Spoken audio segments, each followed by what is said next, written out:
Hello to all employers. Please allow me to introduce myself.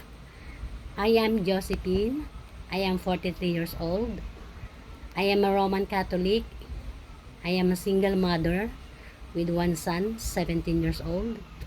I have one brother and three sisters, and I am the fifth child in the family. I have 7 years experience as domestic helper. First, I work in Hong Kong with a Chinese family with one daughter, 6 years old, and I also took care 2 cats.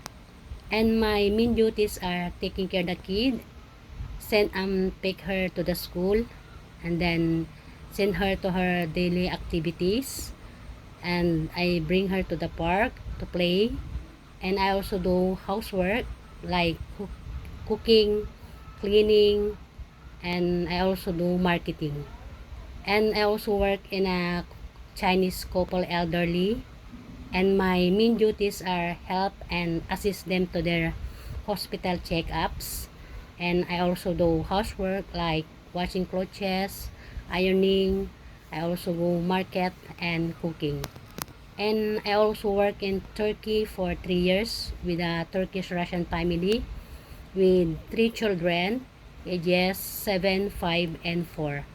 And my main duties are taking care of the kids and then help them to their homework and assist them to their online class.